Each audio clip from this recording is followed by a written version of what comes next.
My name is Lex Gator. Not a lot of people know that. But then, why should they? I am an explorer, a cryptid version. I am on the track of unknown animals. So as I start my YouTube journey with you, I am going to discuss probably the most famous of them all. Yes, Nessie. That is, the Loch Ness monster, which is not a monster at all, but merely a large, unclassified creature allegedly living in the loch. So I could start with the dimensions of the creature, the loch, and drone on about St. Columba. Yeah, usual stocking fillers, but hey, Google it. But if you want a new take on it, yeah, something different, keep it here. There are many bullcap theories on how Nessie, and indeed over 100 other lake monsters, got into these bodies of water. Some located deep inland that no ice age can explain it. But hold on a tick, let's reference the best evidence. Look, the Holy Bible and 50 other religions from around the world speak of a global flood that only one family survived from. So, let's factor in Noah's flood. So, should we believe that Nessie was on the ark? Well then, would any other marine creature, in fact anything that could swim at length, be wasting valuable space on the ark? Come on, common sense gives is the obvious answer. It's a big fat no, no way. A case of sink or swim. Right, so the Bible says the rains came down, but it also says the waters came up from the ground. Now the fact is that the Earth's crust has huge amounts of water flowing through it. So yes, this was a possibility. Let's run with that then. Now we have this scenario. On the land, water is covering everything. But at sea, the sea level is also rising to meet the height of the land masses, alive or dead. Land animals are being taken out to sea, and the mud-heavy waters are flowing off into the sea and dropping off the shores, burying not just animals, but pushing sea fauna upwards while they try and escape the underwater mudslides. But the surface is heading inland and taking the marine creatures with it. At this part, I should point out that plesiosaurs and a few other strange prehistoric creatures did prowl the ancient shores of this world. So we will assume safely that these plesies are heading inland fast from all directions. The floodwaters diving into lower points around the globe, creating huge lakes and taking with it from the seas some of the fish diets that the plesies had enjoyed out at sea.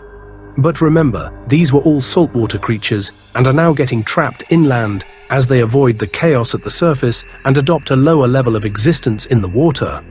The water is draining away, fate sealed, but not doomed. The water would desalinate over time, but what of the way these creatures appear to not to need to intake air at the surface often? Now that has confused the pundits for a while. There is an old book on this subject, The Great Orm of Loch Ness. I should explain that orm was an Old English word for worm, and the late F.W. Holliday, the author, contended that this creature was some form of mollusk. I for one do agree with most of his assertions. However, there is even photographic suggestions of nostrils, and by the way, mollusk breathe through their skin. That is, worms, snails and slugs. So, is there two types in the loch? There has, over the years, been varying descriptions of things in the loch. A diver even claimed to have seen a giant frog underwater. If my idea of the flood is correct, and possibly we will never know, then there is no reason why more than one type could not be swept into any given area. Cohabitation would depend on conflict, food resources, and territorialism. And we should also consider ecomorphing and crossbreeding, causing a perfect adaptation for a new species to survive. Now many experts say that there is not enough food available. But do you know that crocs can go a year without eating? The LNM has been seen very active during the salmon run. Okay guys, at this point you may be thinking, and I hope you are, heck, this guy makes some interesting points, but on what authority does he speak? Does he have a PhD? Well yes, I do actually. It's a personally hyped distinction, just like the guys who have real PhDs. Listen up. Do not think you have to have PhDs. Those guys debunk these creatures, and yet, how many of them get out there to check it out? So do that, get out there, and check it out for yourselves. Do not think your opinion or eyewitness is less because you have not written a book or not been on TV. Get out there. You never know your luck. Please take the cap off the camera. So now you are probably thinking, nice advice, but talk is cheap. Has he even been to Loch Ness? Actually, yes I have. 5 times. I bet you want to know what happened. Well okay, I am going to tell you and also give you my opinions as usual, but hey, at least I have been there. Firstly, let me tell you, when you spend the first couple of hours staring at those dark waters, a strange thought enters even the most ardent of believers. I, for one, am an ardent believer, and you will soon know why. I was 16 when I got my first Loch Ness book. It was The Great Orme of Loch Ness. It was not the plesiosaur that I wanted to hear of, but it made sense. Mr. F.W. Holliday certainly thought for himself and did not go with the popular theories. Nonetheless, the true nature of the LNM is yet to be determined. So back to my trips to the Loch from London, UK. It was 1987, and I drove up with a work colleague. We will call him Steve G. We arrived at the door's end of the Loch.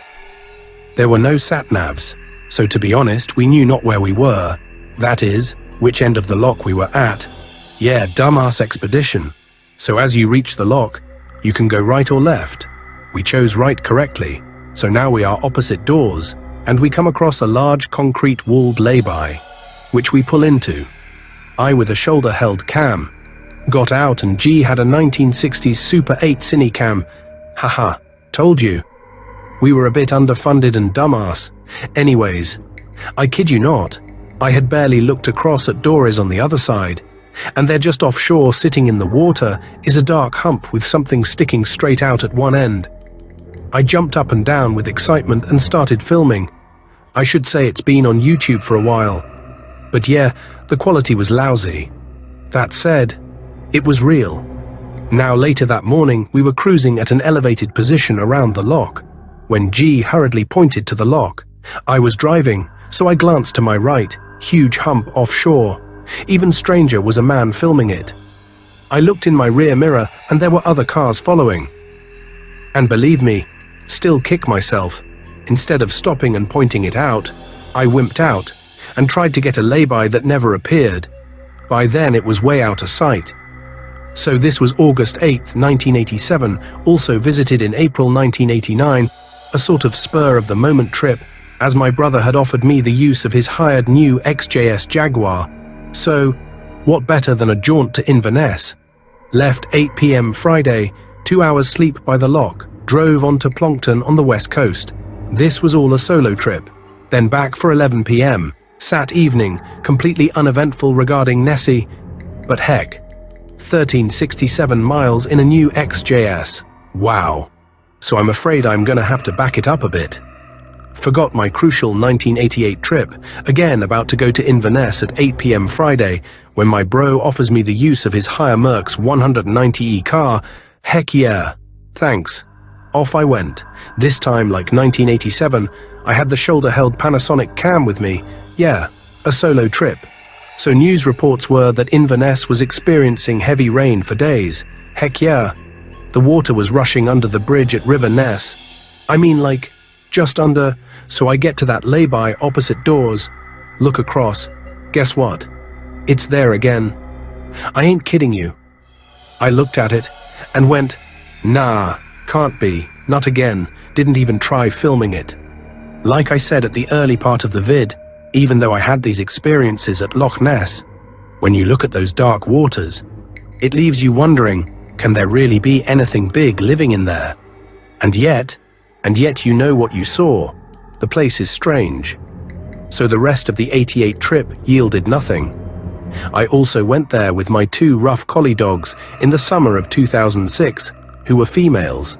There was the gold one, Tiffany, and then the tricolour named Pandora. This second one had many times shown signs of being aware of spirit activity, and many pets can be sensitive to the paranormal. Stay with me, this is very relevant to what transpires. Okay, so this time I had a digi-cam. Yeah, it's old tech now I know, but it had a 33x zoom if I remember well. I bought various cans of fish as bait, and off we went, arriving at the loch early at 5 a.m. Doors side this time, left the estate car up in the lay-by, and we went down to the stony beach. Urquhart Castle opposite and to my left. I mixed the fish, and it was the oily versions. Put them in a bag, made small holes in it, then chucked it on the fringe of the shallows. And you know, in minutes my mind had wandered to looking across the loch and forgot about what I had just done. Then I hear growling. To my right, Pandora was on a boulder staring out. Yeah, drama. So I am just 25 feet from the spot that I threw the bag, and it's the spot my dog's growling at. I take a few steps back. Yeah, fear started entering me, like if this creature is 40 feet or more long. Well, I was feeling a bit vulnerable. Lifted the cam. Heart in my mouth. Then, nothing. Wretched anticlimax. So we walked slowly to my left. I kept looking at my dog and the water. She kept looking at the water and twisting her nose, but not snarling. So where is this going, you are wondering? Well, nowhere on that day, but, and it's a thought-provoking but, they have had psychics at the loch, and guess what? Yep, more sightings. So where's this going, eh? Well, when my dog was standing on the rock, I believe she picked up the sonar beam of Nessie, who was on the edge of the shallows, sending up an echolocation for the oily fish. The angle caught my dog. You know, it's kind of strange, because I put this theory to Adrian Shine after he rang me and asked me to send my footage of 1987 to him. Way back then. And just a couple years ago, there's this guy on YouTube who was flying a drone and it caught Nessie by the shore underwater, doing what I thought had happened to my dog years ago. So you ask, what psychics got to do with it? Well, consider this. I believe Nessie uses the white noise frequency. Well, if you are not aware, white noise is what ghost hunters use to pick up ghost voices. Consider the black void of the loch may well be like the black void of the spirit world. I, for one, do not subscribe to ghosts being the spirits of dead humans. I am a Christian, and it's heaven or hell, as per the Holy Bible, after the judgment of the Lord Jesus Christ. So on we go regards this subject of Nessie. So its obvious sight cannot be too effective in those black waters, and therefore it is logical to assume some form of echolocation is being used to get about the loch, and obviously home in on its prey, which is safe to say is fish. So given, if this is true, that explains. You may be thinking, we are straying off the subject of Nessie. No, not at all. One of the more well-known people relating to the story of Nessie is Doc Shields. He allegedly took a photo or two of Morgwa, the Cornish coastal sea creature of myth and legend. But he also took a photo of Nessie's head and neck. That said, many dispute that it's a real pic of Nessie. However, he once hired 3 white witches, and as a Christian, I should now point out, there are no good wizards nor witches, not Harry Potter nor Mary Poppins. Witchcraft is, and always will be, occultism. Make no mistake about it. These witches were naked and tried evoking the Kelpie spirit. That's Nessie. Yep, Kelpie is a Gaelic word for waterhorse or spirit. So consider this. There have been events at the loch where psychics came along and tried bringing the creatures to the surface. But nothing happened. Or did it? Well, a while after the psychics went away, and it was deemed not to work. There were spates of sightings. Why would this be? Well, here is my take on this. We have all had the feeling that someone is watching us from behind. You know the feeling. Hairs on your neck and all that. I think for sure seals know when a polar bear is waiting at an air hole. But they run out of air. So, does Nessie know when human intense gaze is over the loch area? In fact, maybe the psychics have succeeded in drawing in Nessie, but like the seal that fears a predator, she stays down. Does a human stare, even the stare through a camera lens, give off a predatory mental blueprint to these lake creatures?